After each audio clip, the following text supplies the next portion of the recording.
My response to Connecticut Governor's anti-gun SB 16 and 5416 bills.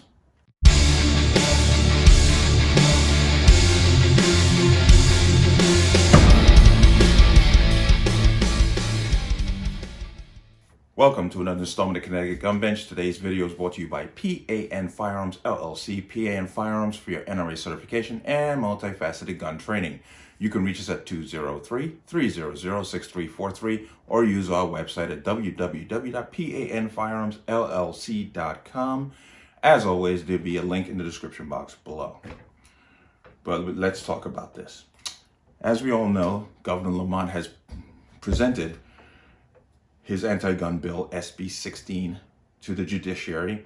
And on Monday, March 14th, the Judiciary had the public hearing.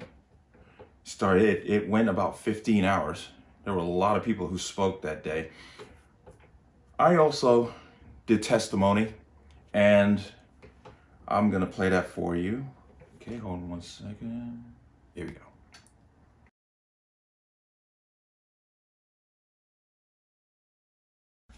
Next up is Derek Reeves.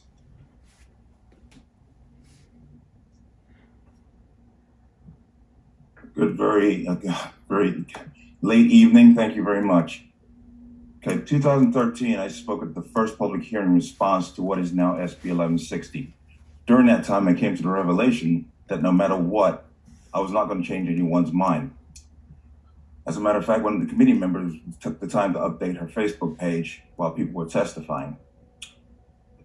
After 2013 and the passage of SB 1160, the general consensus among owners of firearms was never again. Yet here we are at the gates of yet another ban and a double registration scheme neatly packaged with the recycled talking point of gun safety laws. I'm going to make this very clear. There is no difference whatsoever between being killed by any specific firearm, dying in a bomb blast at a federal building, being crushed in a collapsing high-rise tower, being stabbed to death for turning down a prom date. But it seems the only implement that garners any attention that sends you to the White House to introduce the president is clearly a firearm, and a very specific one. Lamont has told you clearly as to his intentions in his press conference leading up to his governor's bill number 16. He stated, quote, "There are too many damn guns in the state, too many legal guns and too many illegal guns, and more guns on the street and in the home lead to an increase in gun violence." He just said the quiet part out loud. He has let you know that there's no discernment in his mind between firearms purchased legally or trafficked illegally. But after you've taken an approved training course, paid all the required fees, submitted to a background check, waited several months, the state allows you to exercise that right and then tells you in what manner you may do it. I can't blame Lamont for his stance against the Constitution, as he has his 24/7 security at our expense, just as you can't blame a snake for biting you. That's what snakes do. This is a really bad attitude, as real rules for thee, not for me. They tell you, let's wear a mask when you gather in a group. But if you're celebrating a 60th birthday party in the Hamptons with 400 people, you don't need a mask because the virus won't be an issue, because science. I'm appealing to all constitutionalists and gun owners in this state, whether you have a 50 BMG or a 22 Cricket. I can't fathom why you won't stand together and say enough is enough. You can't rely on this doesn't affect me because I don't own a so-called assault weapon, and because you were ill-informed. House Bill 5416 is now in play, and it affects every gun owner directly. When the state tried to put into tolls, the response from the public was so overwhelming, the legislature could not dismiss it. They could summarily dismiss us because we won't stand together. What will it take? Yearly gun fees, forced firearm insurance, outright ban on semi-automatics? Every restriction on the Second Amendment is a restriction on all of us, and to dismiss it as it doesn't affect me is a naive and eventually a destructive attitude, because they will get to you. It will take time, but they will create legislation that will directly affect you. And all the while, they'll be parading the same idioms in deciding how we the people, can exercise a right under the guise of public safety. Either we unite on this issue or we accept the consequences of inaction. With all the freedoms that this country was founded on, framed within the longest living governing document in the history of this planet, which clearly states I have a right. Thank you, sir. We're at the 3 minutes. I think we have a quick question for you from Representative Dubitzky. Okay, sure. Thank you, Mr. Chairman, and thank you, Mr. Reeves, for coming in.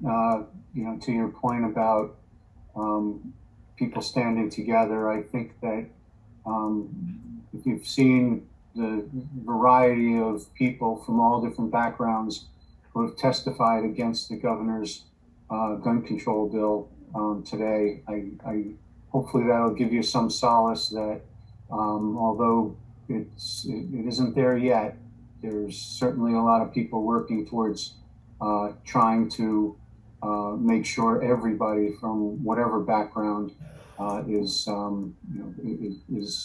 cognizant of their Second Amendment rights. And I appreciate your coming out and you're trying to bring together all the peoples of Connecticut opposing the restrictions on their constitutional rights. Thank you for coming in and talking to us about it today. Thank you. Mr. Chairman. Representative O'Day. Just real quick, thank you so very much. I hope you run for state rep and you don't live in Stamford, Northern Stamford, or any part of New Canaan. Thank you, sir. Thank you very much. We wouldn't be talking politics on a government Zoom, would we, Representative O'Day? I don't think. Well, no. Okay, just want to make sure we don't want anybody getting in trouble with the ethics rules here, sir. Yeah, thank you. Sorry. You're welcome. All right, moving on. Now, I'm going to finish the line because I got cut off because I reached my 3-minute mark. Obviously, I had a lot to say.